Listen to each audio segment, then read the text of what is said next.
भारत माता की, भारत माता की, भारत माता की।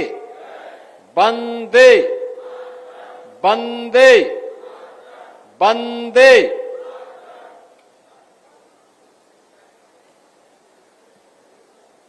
जनपद बरेली की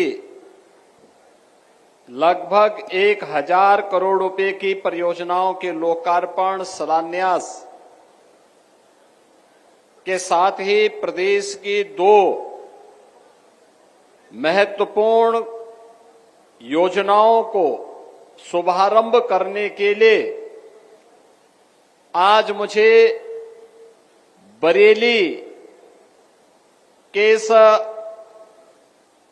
महत्वपूर्ण स्थल पर आने का अवसर प्राप्त हुआ है। इस अवसर पर मंच पर उपस्थित उत्तर प्रदेश सरकार के मंत्रिमंडल के मेरे वरिष्ठ सहयोगी पशुधन मंत्री श्री धर्मपाल सिंह जी,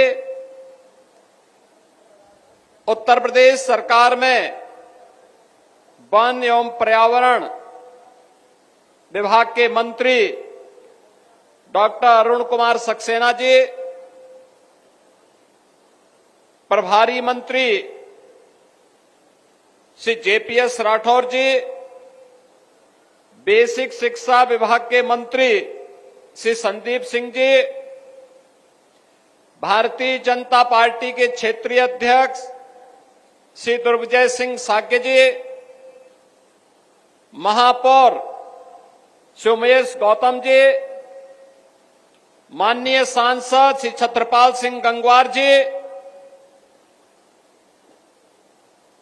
विधान परिषद सदस्य कुंवर महाराज सिंह जी, बहोरन लाल मौर्य जी, माननीय विधायकगण श्री संजीव अग्रवाल जी, डॉक्टर डीसी वर्मा जी, professor Shyam Bihari Lal ji, doctor Raghavendra Sharma ji, doctor MP आर्य जी,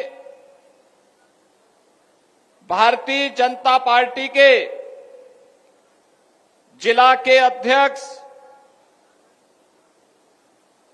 श्री आदेश प्रताप सिंह जी, सोमपाल शर्मा जी, अधीर सक्सेना जी और भारी संख्या में आज के इस कार्यक्रम में उपस्थित बरेली के मेरे सभी उपस्थित बहनों और भाइयों, वासंतीय नवरात्रि की आज तृतीया तिथि है। इस अवसर पर जगत जननी मां भगवती के चरणों में नमन करते हुए मैं आप सभी का हृदय से स्वागत करता हूं, अभिनंदन करता हूं। इन सभी लगभग 1000 करोड़ रुपए की परियोजनाओं का लोकार्पण और शिलान्यास करते हुए आप सभी को मैं बधाई भी देता हूं। बहनों और भाइयों, विकास की प्रधानमंत्री मोदी जी के विजन को आगे बढ़ाते हुए माननीय जनप्रतिनिधियों के द्वारा प्रयास करके जिन योजनाओं को बरेली के अंदर लाया जाता है, उन योजनाओं के लोकार्पण और शिलान्यास में आपकी खुशी के साथ सहभागी बनने का तो सौभाग्य मुझे प्राप्त हुआ ही, लेकिन स्वास्थ्य और शिक्षा से जुड़े हुए 2 महत्वपूर्ण कार्यक्रमों का शुभारंभ करने का अवसर भी आज मुझे आपके बीच में प्राप्त हुआ है।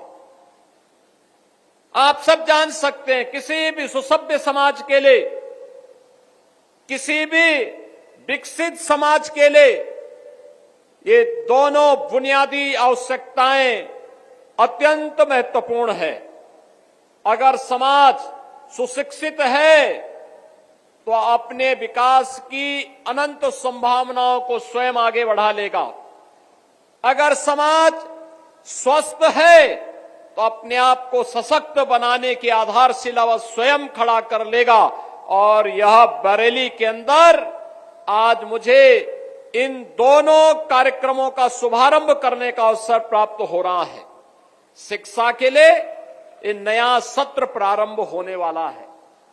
आज से सभी स्कूल कॉलेजेज हमारे खुल रहे हैं और स्कूल का यह नया सत्र प्रारंभ होने पर इन नौनिहाल बच्चों का मैं स्वागत करने के लिए और वे स्कूल जा सकें, आप सभी बरेली वासियों को और बरेली के माध्यम से पूरे उत्तर प्रदेश वासियों का मैं आह्वान करूंगा कि इन बच्चों को अपनी आने वाली पीढ़ी के रूप में प्रस्तुत करते हुए, आने वाले भविष्य के रूप में प्रस्तुत करते हुए कोई बच्चा छूटने न पाए और हम सबको स्कूल चलो अभियान के साथ जुड़ना होगा। इस विश्वास के साथ आज मुझे बरेली आने का अवसर प्राप्त हुआ है और ये जिम्मेदारी आप सबको मैं देने के लिए आया हूं। ये केवल सरकार की जिम्मेदारी नहीं, ये समाज की जिम्मेदारी भी बनती है कि समाज की इस जिम्मेदारी के साथ समाज भी इस बात को अपने ऊपर ले कि अगर कोई व्यक्ति, कोई बच्चा अनपढ़ रह जाता है तो समाज के लिए भी एक चुनौती है, राष्ट्र के लिए भी चुनौती है, उस परिवार के लिए तो चुनौती है ही है, लेकिन हम सबको इस बात को ध्यान में रखना होगा। अंततः इसका खामियाजा पूरे समाज को और अंततः देश को भुगतना पड़ता है और इसीलिए 2017 में आने पर हम लोगों ने अनिवार्य रूप से प्रारंभ किया। स्कूल का सत्र प्रारंभ होते ही हर जनप्रतिनिधि, हर शिक्षक स्कूल चलो अभियान के साथ जुड़ेगा, हर बच्चे को स्कूल पहुंचाएगा और मुझे बताते हुए प्रसन्नता है कि 2017 में जब बेसिक शिक्षा परिषद की स्थिति को हम लोगों ने देखा था, उस समय बेसिक शिक्षा परिषद की स्थिति अत्यंत खराब थी। तमाम स्कूल बंदी के कगार की ओर जा रहे थे, न टॉयलेट थे बालक बालिकाओं के लिए, न पेयजल की व्यवस्था थी, न फर्नीचर थी, न वहां के फर्श बने हुए थे। स्मार्ट क्लास और डिजिटल लाइब्रेरी की बात तो ये दूर की कौड़ी थी। और बहनों और भाइयों, आज मुझे बताते हुए प्रसन्नता है, उत्तर प्रदेश में 2017 में 1,34,00,000 बच्चों ने केवल नामांकन कराया था। इसमें 60% बच्चे ऐसे थे जो कभी स्कूल नहीं जाते थे। और आज मुझे बताते हुए प्रसन्नता है, स्कूल की कायाकल्प होने के बाद उत्तर प्रदेश के अंदर आज के दिन पर गत वर्ष हम लोगों ने 1,91,00,000 बच्चों को डीबीटी के माध्यम से 1,200 रुपये हर बच्चे के अभिभावक के अकाउंट में हम लोगों ने भेजने का काम किया।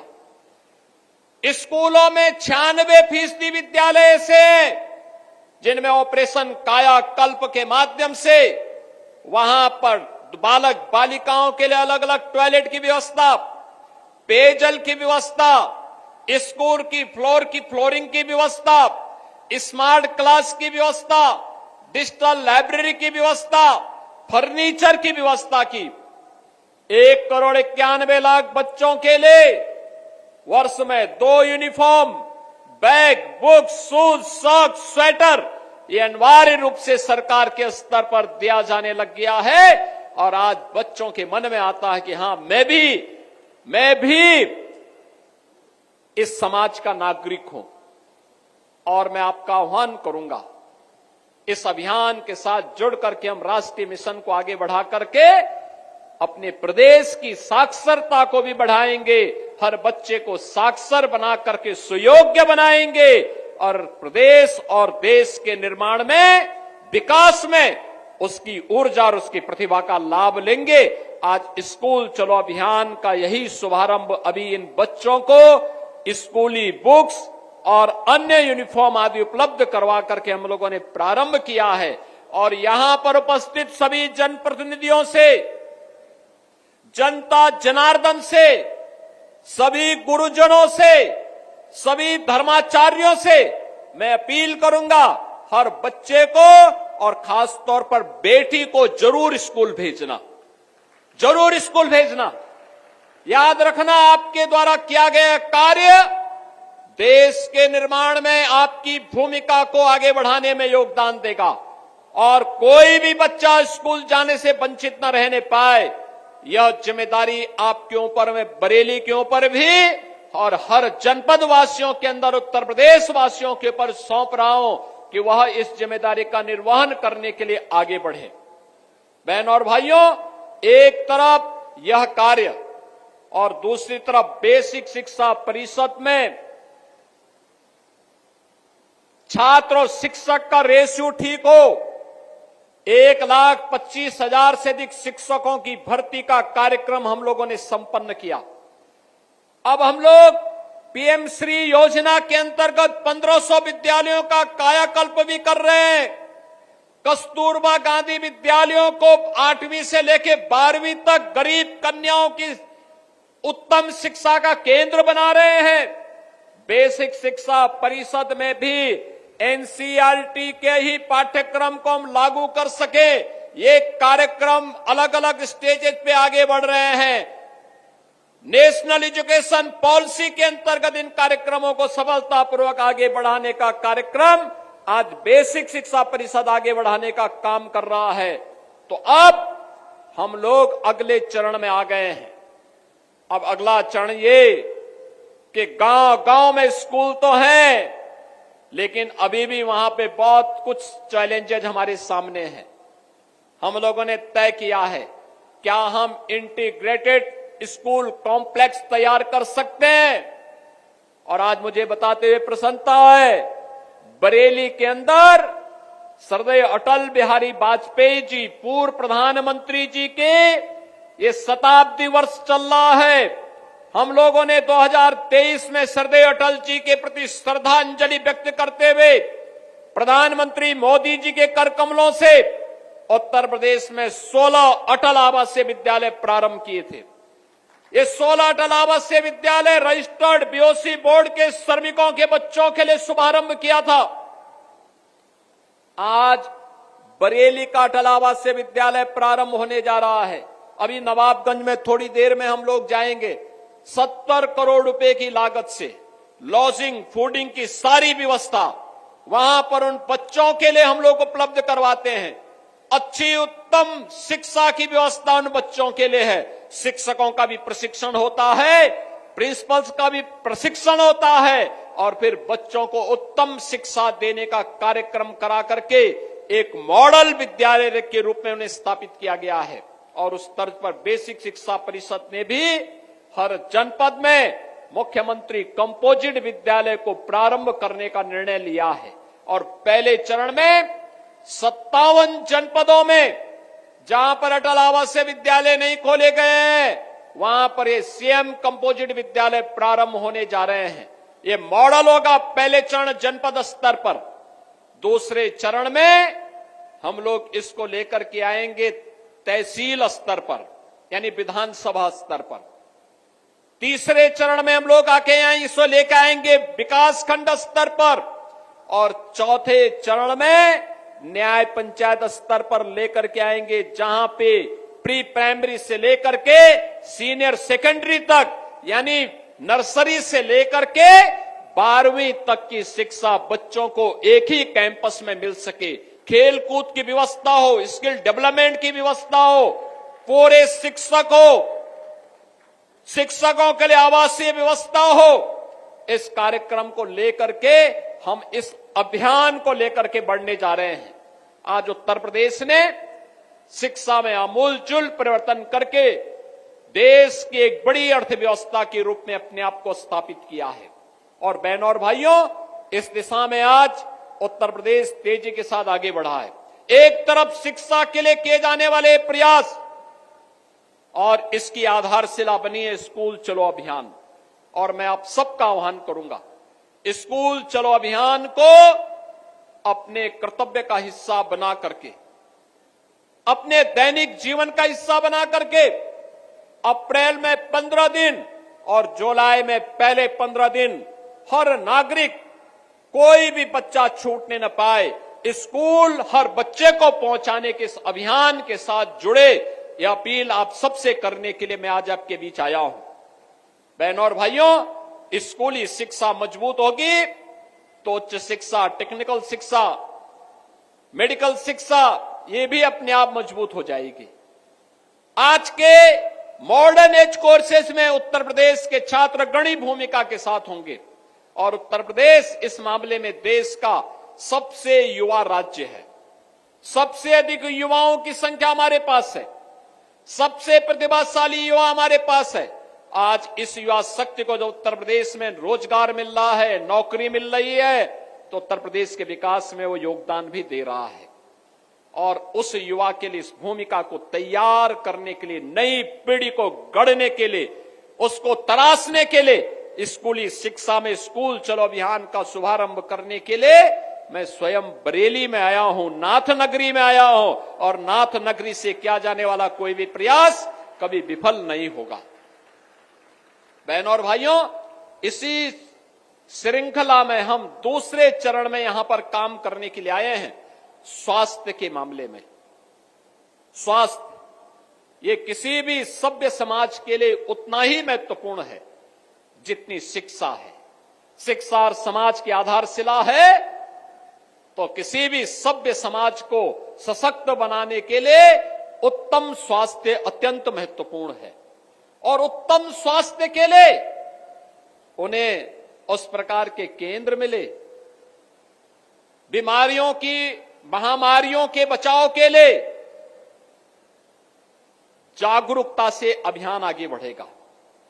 और आज उत्तर प्रदेश सरकार संचारी रोग नियंत्रण के एक बड़े कार्यक्रम को आगे बढ़ा रहा है। संचारी रोग, इंसेफ्लाइटिस, डेंगू, मलेरिया, चिकनगुनिया, कालाजार, इन जैसी विषाणु जनित बीमारियों से बचाव के लिए व्यापक जन जागरूकता कार्यक्रम की श्रृंखला में आज हम यहां पर आए हैं। और साथ साथ आज उत्तर प्रदेश सरकार के द्वारा भारत सरकार के सहयोग से 2500 से अधिक, 2500 से अधिक एम्बुलेंस स्वास्थ्य सेवा में जनता जनार्दन की सेवा के लिए लगाई जा रही है। यह इसलिए भी लगाई जा रही है जिससे रिस्पांस टाइम कम हो सके। 108 की एम्बुलेंस सेवा जो दिन रात आपकी सेवा के लिए समर्पित है। याद करिए 2017 के पहले इसका रिस्पांस टाइम लगभग 17 से 19 मिनट हुआ करता था। आज यही कम होकर के 7 मिनट के आसपास आया है। इसको और भी कम करने के लिए ये 2500 से अधिक एम्बुलेंस आज यहां पर एक साथ पूरे प्रदेश भर के लिए शुभारंभ किए जा रहे हैं। इससे प्रदेश की जनता लाभान्वित होगी। मैं उन सभी लाभान्वित होने वाले प्रदेशवासियों को इसकी बधाई देता हूं। बहनों और भाइयों, ये संचारी रोग के लिए उत्तर प्रदेश का अलग अलग क्षेत्र अलग अलग संचारी रोग के लिए अत्यंत संवेदनशील है। अगर आप पूर्वी उत्तर प्रदेश में जाएंगे तो गोरखपुर, बस्ती मंडल के कुशीनगर, देवरिया, महाराजगंज, सिद्धार्थनगर, बस्ती, ये सभी जनपद इंसेफ्लाइटिस के लिए अत्यंत संवेदनशील है।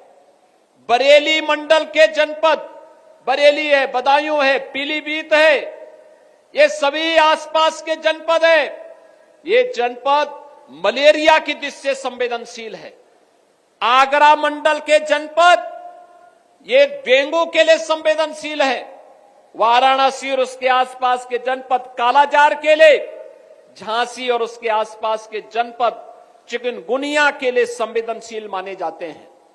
इन जनपदों में इन संचारी रोग को बचाव करने के लिए विशेष अभियान चलाया जा सके। जागरूकता से बचाव का कार्यक्रम और बचाव से रोग के निवारण की दिशा में आगे बढ़ना।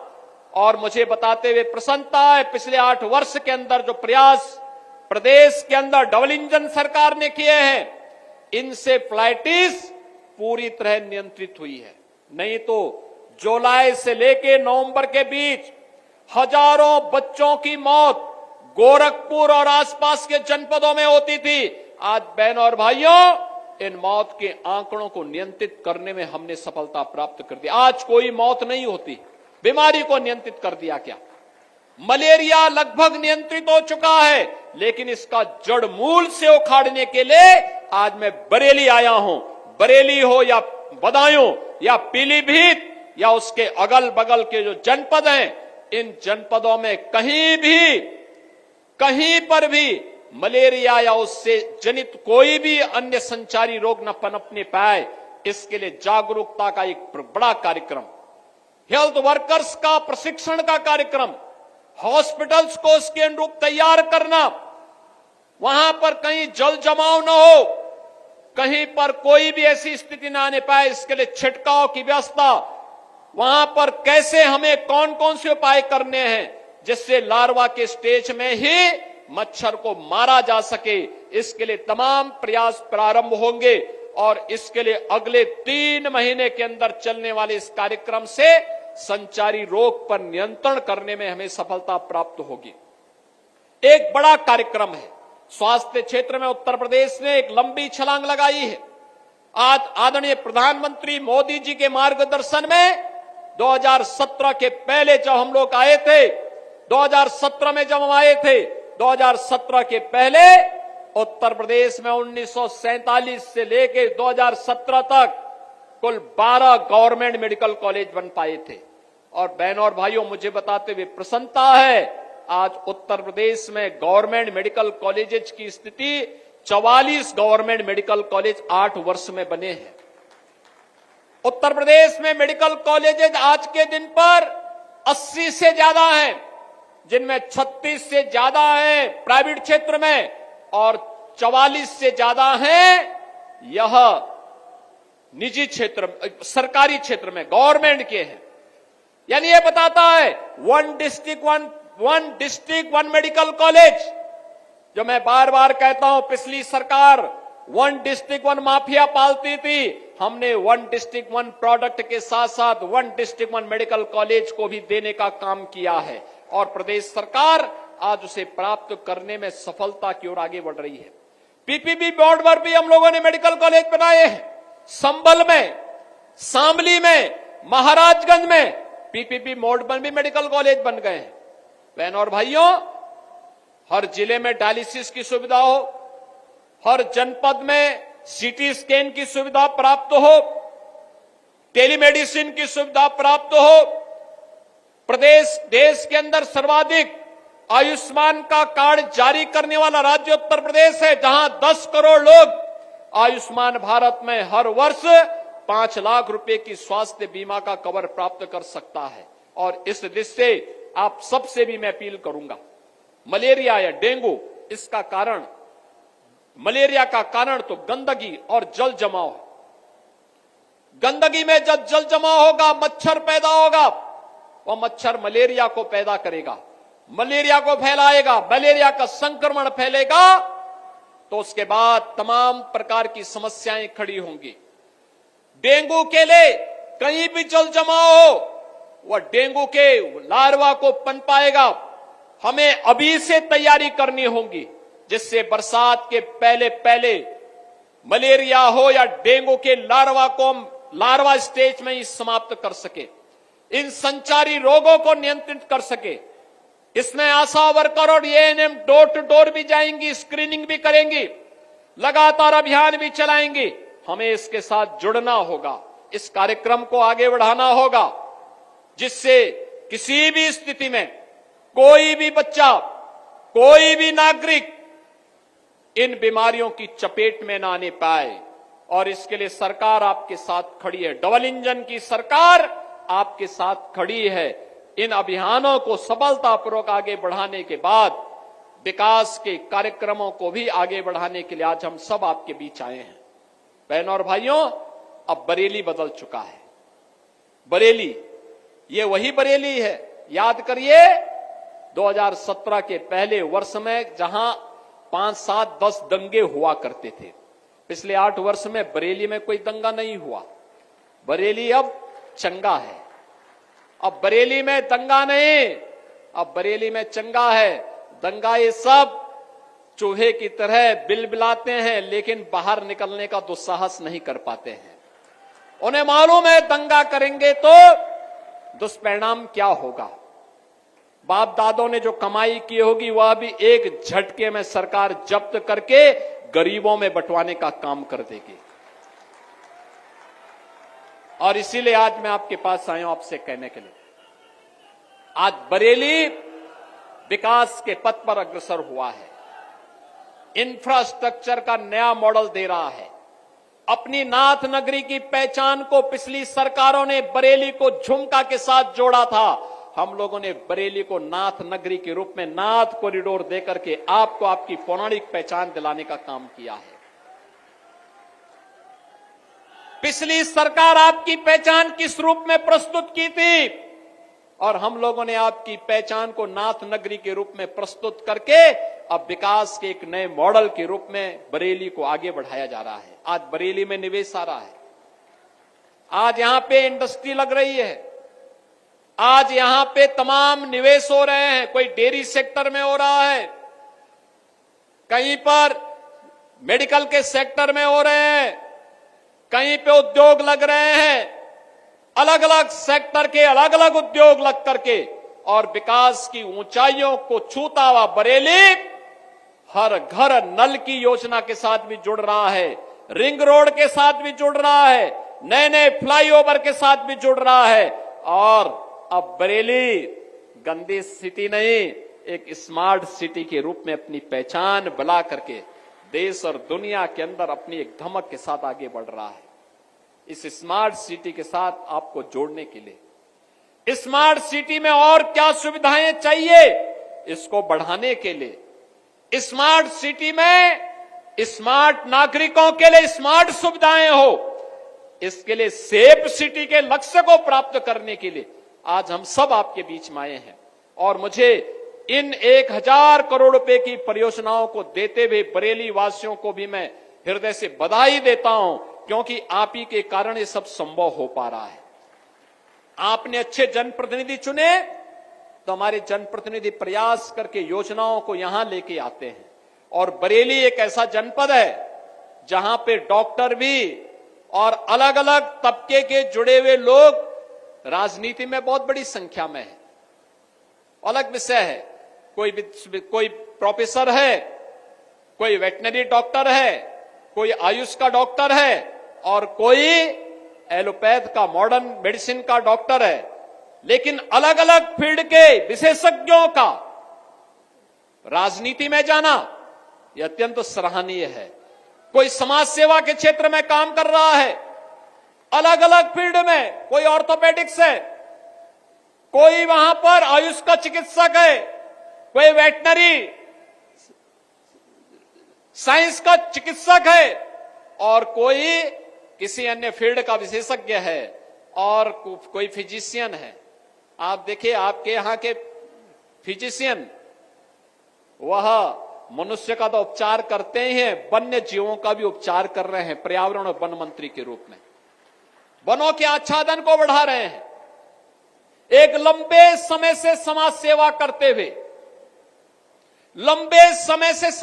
करते हुए, भारतीय जनता पार्टी के नीति और मूल्यों के साथ जुड़ करके जिन्होंने अपनी एक सामान्य कार्यकर्ता से अपनी जीवन यात्रा को प्रारंभ किया, ऐसे पशुधन मंत्री भी पशुधन के क्षेत्र में बता रहे थे 7,700 से अधिक निराश्रित गौ आश्रय स्थल खोल करके।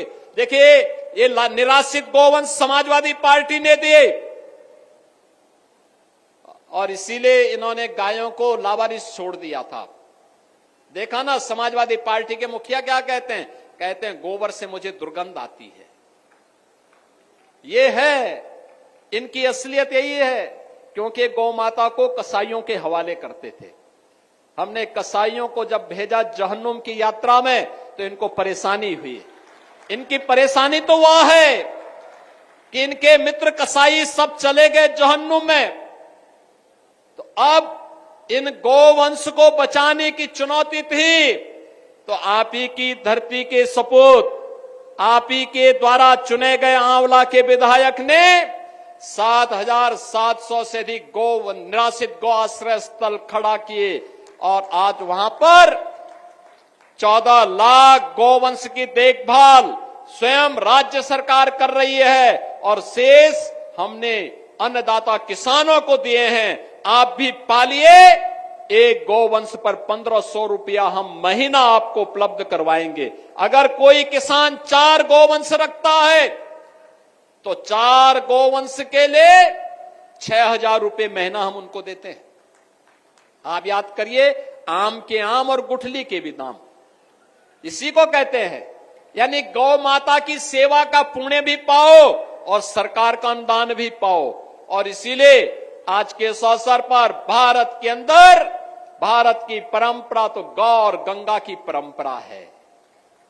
हमने अगर गंगा माता की पूजा की है तो गंगा माता ने हमें एक नई पहचान दी है। नमामि गंगे परियोजना के कारण आज प्रयागराज महाकुंभ ने उत्तर प्रदेश को एक नई पहचान दी है। 66 करोड़ श्रद्धालु प्रयागराज में आया, भव्य और दिव्य कुंभ का दर्शन किया। बहनों और भाइयों, ऐसे कभी नहीं हुआ पहले। नमामि गंगे परियोजना के कारण मां गंगा की आराधना, अविरल और निर्मल गंगा की परिकल्पना को प्रधानमंत्री मोदी जी ने साकार किया। आज भव्य और दिव्य कुंभ बदले में हमें मिला। हम आभारी हैं प्रधानमंत्री मोदी जी के, जिनके कारण उत्तर प्रदेश को यह भव्य और दिव्य कुंभ करने का अवसर प्राप्त हुआ और उत्तर प्रदेश की एक नई पहचान वैश्विक स्तर पर पहुंची। तो मां गंगा की पूजा का जो पुण्य प्राप्त हुआ, वही मां गौ माता की पूजा करने से प्राप्त होगा। तो इस समाजवादी पार्टी के लोग जो गौकसी करवाते थे, गौ तस्करों के साथ और कसाईयों के साथ जिनके संबंध थे, वे गौ माता की सेवा क्या करना जाने। तो उनके गौ माता के गोबर में तो दुर्गंध ही नजर आएगी।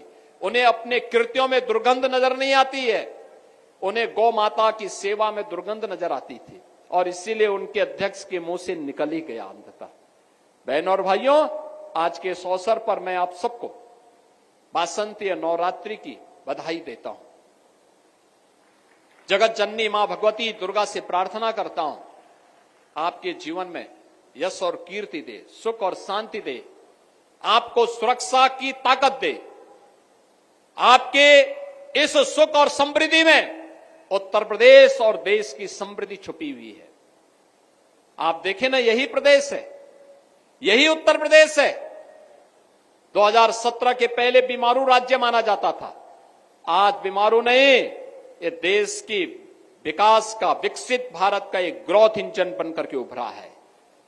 ये बीमारू राज्य था, देश का अग्रणी, अर्थव्यवस्था में अग्रणी राज्य माना जाता है। जिस प्रदेश की कहीं गिनती नहीं होती थी, आज नंबर 2 की अर्थव्यवस्था बनकर के उत्तर प्रदेश उभरा है। आने वाले समय में नंबर 1 की अर्थव्यवस्था बनाने के लिए हम सबको प्रयास करना होगा और उसी का आह्वान करने के लिए हमारे जनप्रतिनिधिगण आपके बीच में आए होंगे। आज एक बार फिर से पूरे प्रदेश बरेली वासियों को इन 1000 करोड़ रुपए की परियोजनाओं के लिए हृदय से बधाई देता हूं, जनप्रतिनिधियों का अभिनंदन करता हूं। प्रदेशवासियों को स्कूल चलो अभियान के लिए अपना योगदान देने की अपील करता हूं और संचारी रोग पर प्रभावी अंकुश लगाने के लिए हर उत्तर प्रदेशवासी आगे आए, जन जागरण के इस कार्यक्रम का हिस्सा बने। इस आह्वान के साथ आप सबको रामनवमी की भी हृदय से बधाई और शुभकामनाएं देते हुए अपनी वाणी को देता हूं विराम। जय जय श्री राम।